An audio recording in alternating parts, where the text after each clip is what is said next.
Hey guys, welcome back. So in this video, I'm going to talk about Biden's bill for a tax credit for first-time home buyers. Now, everything that I'm about to say is found in an article, and I'm going to include the article in the description box so you can go through and read that more thoroughly if you want to.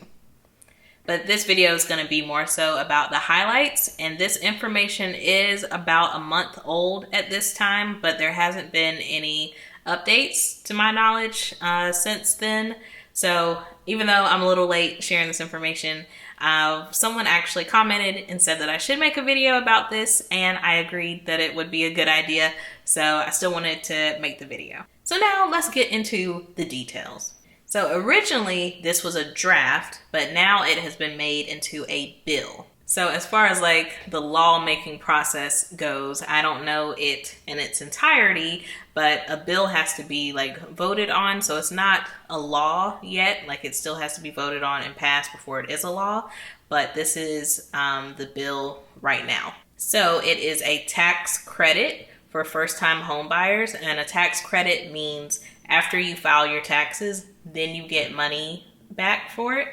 So it's either going to be $15,000 or 10% of the purchase price of your home. And as of now, this can be applied to anyone who has bought a house after December 31st of 2020. Now, there are some rules as to who this exactly applies to. Number one, you have to be a first-time home buyer, obviously. But that is a little like confusing, because even though when I think of like a first-time home buyer, it's like, oh, someone who has never bought a home before, right? We would be wrong, because actually a first-time home buyer is defined as someone who has not bought a home within the last 3 years. Well, not just bought, but who has not owned a home within the last 3 years. So if something happened and you used to be a homeowner and then you had to sell it and move somewhere else, and it's been 3 years and you're ready to buy a house again, then this can apply to you. Another thing is your income. So if you are a high income earner, this is not going to apply to you. So it's going to target low to median income earners. And there is a rule that you can't make more than 160% of your area median income. And it can be a little hard to know like if that applies to you or not. So in the description box, I'm going to include a link to a website where you can find that out for your area. So for example, let's say in your area, the median income is $50,000. Then you would do $50,000 times 160%. And whatever that number is, it can't be more than that. So I did that for my area, and for my area, it's like way higher than $50,000. I forget what it is exactly, but it is higher than $50,000, and I apply for that. I'm not a high income earner for my area, so I would apply, or I would qualify for this so far. The next thing is the amount that your home is worth. So you can't buy like a super expensive house with this. So your home can't be worth more than 110% of the area median purchase price. So again, like you can't buy like a super expensive house for your area.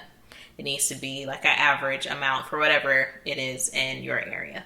And the last thing to qualify, you have to be in the house, like that has to be your primary residence for 4 years.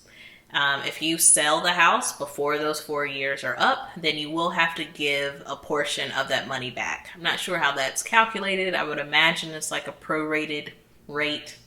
That's what I'm imagining. But whatever that amount is, you will have to give that money back if you don't stay in the house for 4 years as your primary residence. So that's it. It's at least what it is now. It's not really that hard to qualify for it. The first time homebuyer thing, or you just haven't owned within the last 3 years. That's not that hard to qualify. The income, I feel like that's not that hard for most people. Just can't be a high income earner. The value of the home, don't go crazy with it. This is not your opportunity to get like a super fancy house. And then just make sure you stay in the house for 4 years.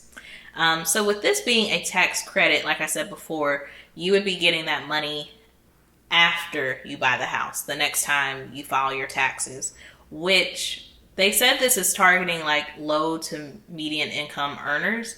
And I do like kind of have an issue with that, because I feel like instead of giving the money afterwards, most people would need that money beforehand as a down payment. So that's, I don't know, that's kind of odd to me. But if this does pass, I'm rooting for it. I do hope that it passes, because I would love to have $15,000 the next time I file my taxes, because I do plan on buying a home this year.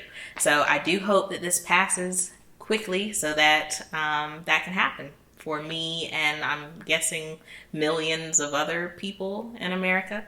So that's this video. Again, all the links will be down in the description box. Hope you like it. Subscribe to the channel. Leave some comments down below, and I'll see you next time. Bye.